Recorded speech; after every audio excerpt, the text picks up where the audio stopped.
ሃጫሉን የገደሉት ወዳጅ መሳይ ገዳዮች ናቸው። ቃላቶቹ የድምፃዊ ሃጫሉ ሁንዴሳ ወንድም የሲሳይ ሁንዴሳ ቃላቶች ናቸው። ሲሳይ ሁንዴሳ ሁሉም ነገር እዚህ ላይ ማብቃት አለበት እያለ ነው። ሲሳይ በይፋዊ ማህበራዊ ትስስር ገጹ ባሰራጨው መልእክት የሃጫሉ ገዳይ ሁሉም ነገር ይፋ መሆን ያለበት ጊዜ ላይ ነን እያለን ነው። ሲሳይ ሁንዴሳ አንዳንድ ነገሮችን በዝምታ ማለፍ ተመራጭ ቢሆንም ዝምታን እንደመስማት ለሚቆጥሩ አላዋቂ ሳሚዎች በተገቢ ቦታና ጊዜ መልስ መስጠት ምርጫ ሳይሆን ግዴታ ነው ብሏል። ለዓመታት ለቁጥር አዳጋች የሆኑ ስህተት ብቻ ሳይሆን ፍጹም ነውር የሆኑ የቅርብ ነን ከሚሉ መድረክ ላይ ብቻ እስከሚያውቁት ግለሰቦች ወዳጅ መሳይ ገዳዮች ጭምር ብዙ ታዝበናል የሚለው ወንድሙ እውነት ለመናገር እስከዛሬም ምንም ላለማለት የወሰንኩት በስሙ የሚደረገው ነገር ልክ ሆኖ ሳይሆን ከጀርባ ያለውን ፍላጎት ስለመረዳ ጭምር ነው በሚል ይገልጣል። ከዚህ በኋላ ግን የሱን ክብርና ማንነት በሚመጥን መልኩ ግልጽና የማያሻማ መልስ መስጠት አስፈላጊ ሆኗል በማለት መልስ ያለውን ነገር ሰጥቷል። ለመሆኑ ሃጫሉን ማን ገደለው? ሲሳይ ሁንዴሳ በመልእክቱ ወዳጅ መሳይ ገዳዮች በሚል የገለጻቸው እነማን ናቸው? ጠቅላይ ሚኒስትር አብይ አህመድ፣ የኦነግ ከፍተኛ አመራሮች፣ የሸኔ ከፍተኛ አመራሮች፣ የህወሓት ከፍተኛ አመራሮች ወይስ በወቅቱ ነፍጠኛ በሚል ይገደሉ ይሳደዱ የነበር የአማራ ኃይሎች? የድምፃዊው የቅርብ ሰው የነበረው ጀዋር መሐመድ ስለ ሃጫሉ ገዳዮች ምን ብሎ ነበር? አልጸጸትም ባለው የኑዛዜ መጽሐፍ ውስጥ የድምፃዊው ገዳዮች እነማን ናቸው የሚለውን ነካክቶታል። በዘገባችን አልጸጸትም የያዘችውን የጸጸት ግድያ ሚስጥር ሲሳይ ሁንዴሳ ከዓመታት በኋላ ስለ ወንድሙ ገዳዮች ለመናገር የተገደደበትን ሚስጥርና የሃጫሉን ገዳዮችና ፍላጎታቸውን እየቃኘን እንቆያለን። ሰሞኑ የለውጥ ሰሞን ነው። ፖለቲካው ፈጣን ነው። ነገሮች አቅጣጫ የሚገመት አይደለም። የተለያየ ፍላጎት የነበራቸው የፖለቲካ ኃይሎች የተደረገላቸውን ጥሪ ተከትሎ አዲስ አበባ ገብተዋል። ጀዋር መሐመድና ጌታቸው አሰፋ በአንድ ሀገር አንድ ከተማ ውስጥ መኖር ጀምረዋል። ድምፃዊ ቴዎድሮስ ካሳሁንና ድምፃዊ ሃጫሉ ሁንዴሳ በአንድ መድረክ የሙዚቃ ድግስ እንዲያቀርቡ ተጋብዘው ተስማምተዋል።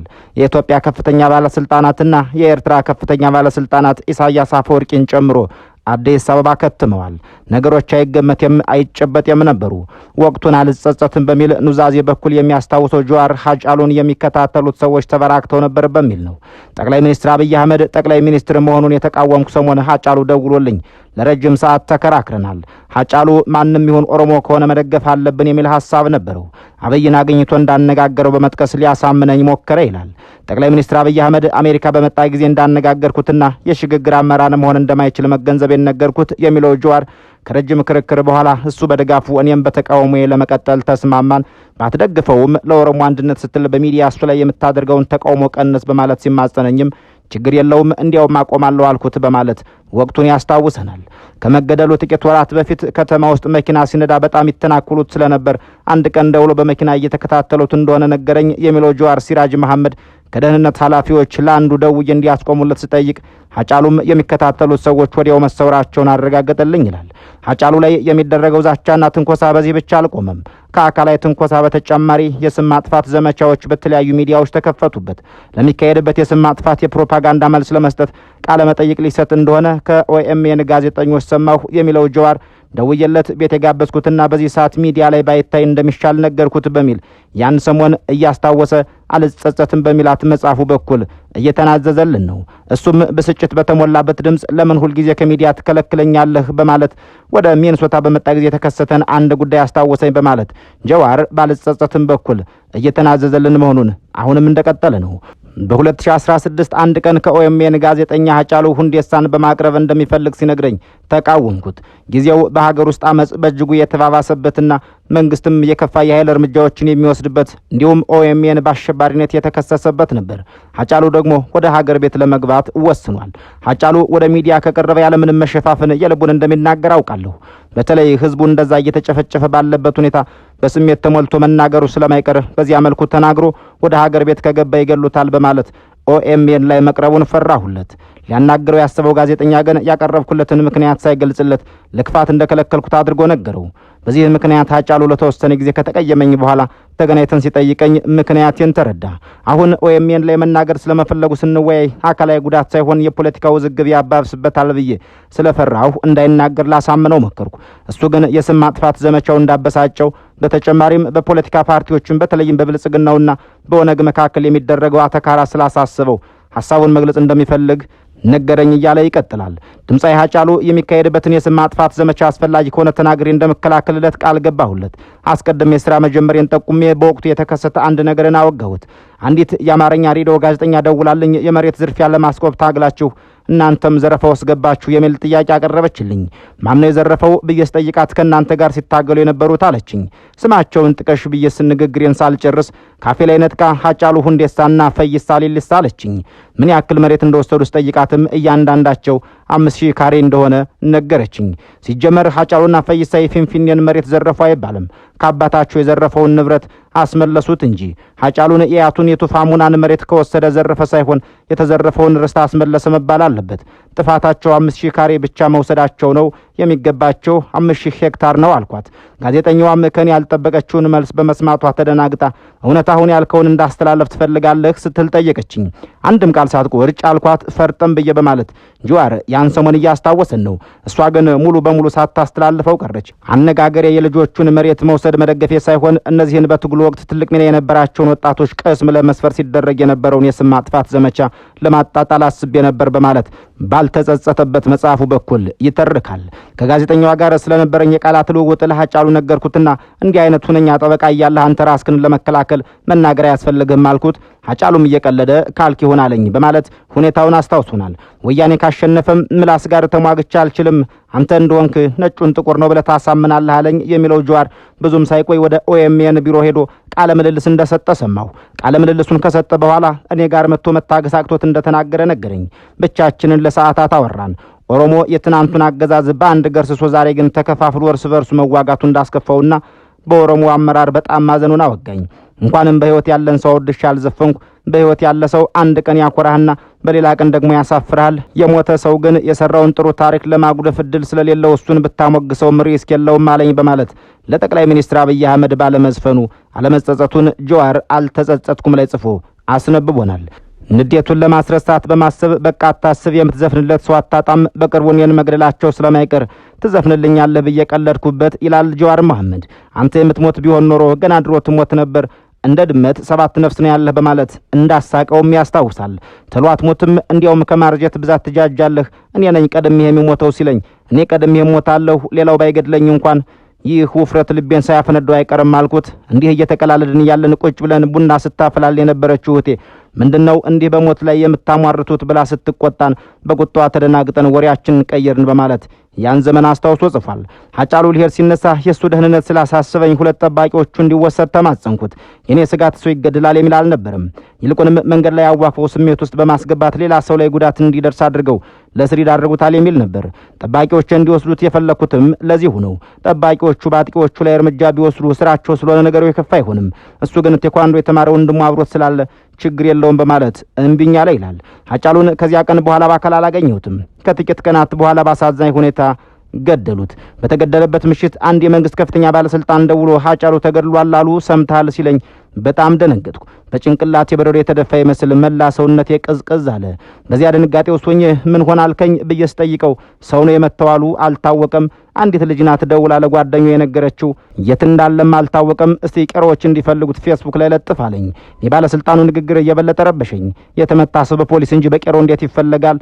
በያዘው ተንቀሳቃሽ ስልክ በጂፒኤስ በሰከንዶች ውስጥ ማግኘት እየተቻለ ለምን ለቄሮ እናስታውቃለን አልኩት።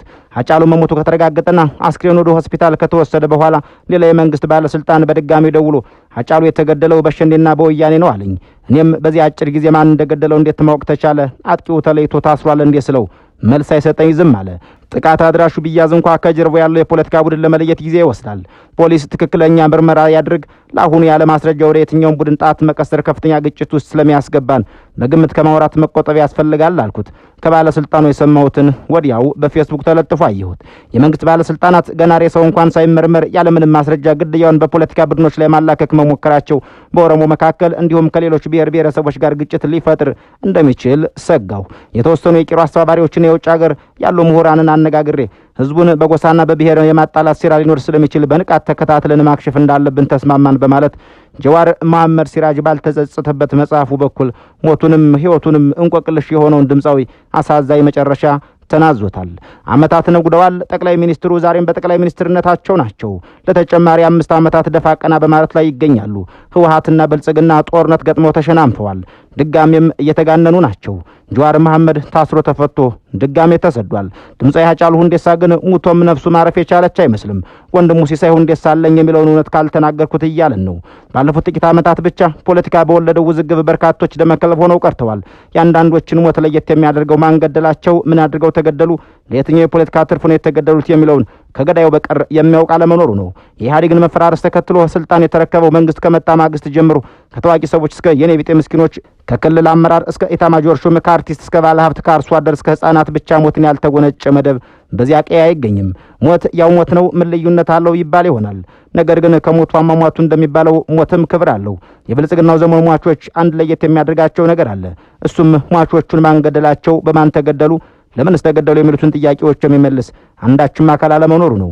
እነ አምባቸው መኮንን፣ እነ ጀነራል አሳምነው ጽጌ፣ እነ ጀነራል ሳረ መኮንን፣ መስቀል አደባባይ በጠራራ ፀሐይ የተገደለው ኢንጂነር ስመኘው በቀልና ሌሎችም ስፍር ቁጥር የሌላቸው ሟቾች እስካሁን ገዳያቸውን ከገዳዩና አስገዳዩ በቀር የሚያውቅ አንዳች ሰው አልተገኘም። ወጣቱ የኦሮምኛ አቀንቃኝ ድምፃዊ ሃጫሉ ሁንዴሳ የዚሁ ጥቃት ሰለባ ነው። ሃጫሉን ማን ገደለው የሚለው ጥያቄ ዛሬም ድረስ ለብዙዎች እንቆቅልሽ ሆኖ ቀጥሏል። ምንም እንኳን በወቅቱ ሃጫሉን ነፍጠኛ ገደለው፣ ሃጫሉን ወያኔ ገደለው፣ ሃጫሉን ሸኔ ገደለው እያሉ የተለመደ ማጭበርበሪያዎች ቢቀርቡም ሃጫሉን ማን ገደለው የሚለውን የደጋፊዎቹንና የቤተሰቦቹን መሪር ጥያቄ ግን ዛሬም ድረስ መመለስ አልተቻለም። የወጋ ቢረሳ የተወጋ ይረሳ ነውና ነገሩ የሃጫሉ ሞት በገዳዮች ዘንድ የተረሳ ቢመስልም በቤተሰቦቹና አድናቂዎቹ ዘንድ ግን ዛሬም ሃጫሉን ማን ገደለው በማለት ገዳዩን ፍለጋ ላይ ናቸው። ምንም እንኳን መንግስት የሃጫሉ ገዳይ አፈላልጉ ለፍርድ ባያቀርብም በስሙ በአዲስ አበባ አውራ ጎዳና ሰይሞለታል፣ ድልድይም በስሙ አቁሞለታል፣ ሐውልትም ካልሰራሁለት እያለ አንዴ ሲገልጠው፣ አንዴ ሲደብቀው፣ አንዴ ይፋ ሲያወጣው፣ አንዴ ሲሸሽገው መክረሙ የሚታወስ ነው። በትናንትናው ዕለትም የመታሰቢያ ሐውልት አስመርቆለታል። ይሁን እንጂ ይህ ሁሉ ጋጋታ ከፍታ አይበልጥምና ቤተሰቦቹ ወዳጅ መሳይ ገዳዮች በማለት ሐውልት ያቆሙለትን የመንግስት ባለስልጣናት ኮንነዋቸዋል። ሐውልቱን ያስመረቁት የአዲስ አበባ ከተማ ከንቲባ አዳነች አቤቤ ወደ ቤታቸው ሳይመለሱ በፊት ሲሳይ ሁንዴሳ የተባለው የሃጫሉ ሁንዴሳ ወንድም ከአርቲስቱ ከተገደለ በኋላ ለዓመታት ሲታዘባቸው የቆዩ ኩነቶችን አስመልክቶ ለመጀመሪያ ጊዜ ጠንከር ያለ መልእክት አስተላልፏል። ሲሳይ ይህን መልእክት ያስተላለፈው ዝምታን እንደ መስማት ለሚቆጥሩ አካላት ምላሽ መስጠት ግዴታ ሆኖ አግኝቼዋለሁ በማለት ነው። ሲሳይ ሁንዴሳ ባወጣው መልእክቱም ከአርቲስቱ ሞት በኋላ ወዳጅ መሳይ ገዳዮችና የቅርብ ነን የሚሉ ግለሰቦች ሲፈጽሟቸው የነበሩ ድርጊቶች ፍጹም ነውር በሚል ገልጿቸዋል። እስካሁን ዝምታን የመረጠው ከድርጊቱ ጀርባ ያለውን ድብቅ ፍላጎት ስለሚረዳ እንደነበር የገለጠው ሲሳይ ከእንግዲህ ግን የሃጫሉን ክብርና ማንነት በሚመጥን መልኩ ግልጽና የማያሻማ መልስ መስጠት አስፈላጊ መሆኑንም አስምሮበታል። በተለይም ከሃጫሉ መታሰቢያ ሐውልት ጋር ተያይዞ የሚታዩ እንቅስቃሴዎችን ድራማ ሲል የጠራው ሲሳይ ሐውልቱ ተገነባ ከተባለ ቆይቶ ዛሬ እንደ አዲስ ይፋ መደረጉ የዚሁ ድራማ አካል ነው ብሏል። እንዲህ እንደ ዛሬው የድል ማግስት ጀግኖች ከመብዛታቸው በፊት የወንድነት ጥጉን ከማይደርስበት ስፍራ አርቀህ መስቀልህ በጀን እንጂ ሲልም የነበሩ ሁኔታዎችን በምሬት አስታውሷቸዋል። ሲሳይ በመጨረሻም ሃጫሉን በትክክል አውቆ የተረዳ ሰው የሚገነባው ሐውልት በልቡ አንጾ ስለ ፍትህ ብቻ ቀን እንደሚቆጥር ገልጦ የጊዜ ጉዳይ ነው ሲል መልእክቱን አጠቃሏል። አንድ ሰው በምድር ላይ ህይወቱ ሳለ የሰራቸው መልካም ነገሮች ለማስታወስ በሚል በስጋ ከተለየም በኋላ በአደባባይ ወይም በመቃብር ስፍራው ምስሉ ወይም ሐውልቱ ከፍ ብሎ ይቆምለታል። ይህ ድርጊት በዓለም ዙሪያ ያሉ ህዝቦች የየራሳቸውን ጀግና የጥበብ ፈርጦች ያሉትን አርበኛ ወይም አርቲስት፣ ቀራጺ ወይም አናጺ ሰው በክብር ያቆሙለታል። በሀገራችንም የብዙዎች አባት አርበኞች፣ አርቲስቶችና የሀገር ባለውለታዎች በተለያዩ አካባቢዎች በአደባባይ አሊያም ባረፉበት የመቃብር ስፍራ ላይ በክብር ተሰይመው ሐውልታቸው ቆሞ ይስተዋላሉ። የቀዳማዊ አጼ ምኒልክ ሐውልት በመሃል ፒያሳ ጽሑፍ ድንቅ በሆነ አሰራር ተሰርቶ ትውልድ ሁሉ ሲያልፍ ሲያገድም ስራቸውን ያስታውሳል። ይህና ሌሎች በርካታ ሐውልቶች በየአካባቢው ለመታሰቢያነት በመዲናዋም ከመዲናዋ ውጭ ባሉ የሀገሪቱ አካባቢዎችም ቆመው ይስተዋላሉ። ከቅርብ ጊዜ ወዲህ ደግሞ ታላላቅ የሀገር ባለውለታዎች የመታሰቢያ ሐውልት በአዲስ አበባ በየአካባቢው የቆመላቸው ስለመሆኑ ይስተዋላል። ሐውልቶቹ ፖለቲካዊም ማህበራዊም ኢኮኖሚያዊ ሚና ግን ያላቸው ይመስላሉ። ምንም እንኳን አብዛኞቹ ባረፉበት የመቃብር ስፍራ ላይ ከፍተኛ ወጪ የወጣበት ሐውልቱ የቆመላቸው ቢሆኑም በከተማው የተለያዩ ቦታዎች ላይ ረብጣ ገንዘብ የወጣባቸው ሐውልቶችም እየተሰሩላቸው ናቸው። በትናንትናው ዕለት የአንጋፋው ድምፃዊ ዶክተር ጥላሁን ገሰሰ የመታሰቢያ ሐውልት ቆሞለታል። ነገር ግን የሃጫሉ ሁንዴሳ ሐውልት መቆም ለቤተሰቦቹና ለአድናቂዎቹ ከፈረሱ ጋር ሆኖባቸው የተዋጣላቸው አይመስሉም። ሃጫሉ አርበኛ ነበር። ለሀገሩ በተለይም ደግሞ የኦሮሞ ሕዝብ ጭቆና እንደ እግር እሳት የሚያንገበግበው ህልመኛና ጀግና ለዓላማው አንገቱን የሚሰጥ የጽናት ተምሳሌት ነበር የሚሉት በርካታ አድናቂዎቹ ናቸው። በመሆኑም በትናንትናው ዕለት ወይዘሮ አዳነች አቤቤ የአርበኞቹን ቀን በማስመልከት በተለያዩ መስኮች የጀግንነት ሚና የተወጡ አርበኞችን በዘከሩበት ወቅት ሃጫሉ አንድ ሆኖ ተጠቅሷል። ሀገር በልማት ስራዎች ድንበርን በመከላከል በሰንደቅ ዓላማና በህግ ብቻ አትገነባም። አገር የምትገነባው በህዝብ የጋራ ትውስታ በጋራ ስሜትና በተላላቅ የጥበብ ውጤቶችም ጭምር ነው የሚል መልእክትም አስተላልፈዋል። ይህ እውነት ዛሬ በቆሙት የአገር ባለውለታ ታላላቅ ጠቢባን ሐውልቶች በአዲስ አበባ ከተማውን ሆኗልም ብለዋል። ሐውልት የቆመላቸው ለሀገራቸው ሰላም፣ ለኢትዮጵያዊነት ግንባታ፣ ለህብረ ብሔራዊ አንድነት፣ ለወንድማማችነትና እህትማማችነት፣ ለፍትሃዊነትና ለነጻነት እኩልነት ላቀነቀኑት አንጋፋዎች የአገር ባለውለታዎች ሎሬት ጸጋዬ ገብረ መድኅን፣ ድምፃዊ ጥላሁን ገሰሰ፣ መሐመድ አህመድ፣ አሊ ቢራ፣ ስብሐት ገብረ እግዚአብሔርና ሃጫሉ ሁንዴሳ ናቸው።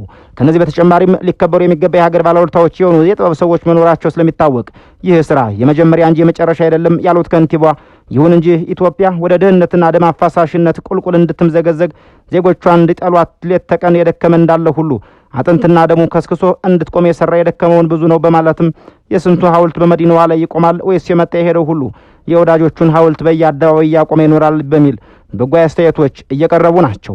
የማን ሐውልት ቆሞ የማን ይቀራል ከሚለው ቅሬታ ይልቅ በከንቱ የፈሰሰውና ፍትህን የሚጠራው የሟቾቹ ገዳይ ባልታወቀበት ሐውልታቸው መቆሙ ለሟች ቤተሰቦች እንደ ሹፈት መቆጠሩ የሚቀር አይደለም። ለዚህም ይመስላል የሃጫሉ ሁንዴሳ ወንድም ፍትህ ብትቀድም ሲል አቤቱታ ያቀረበው። ሃጫሉ በጨካኞች ከተገደለ ዓመታት ቢቆጠሩም ሕያው የሆኑ ስራዎቹ ዛሬም ከወዳጆቹ ጎን ያለ አስመስለውታል። በአርበኞች ቀን በሐውልት ከተዘከረ አይቀር እኛም ስለ ሃጫሉ ሁንዴሳ ጥሏቸው ስላለፈው ሕያው ስራዎቹ፣ ስለ ቤተሰቡ የፍትህ ጦት ትንሽ ልናወራቸው ወደናል።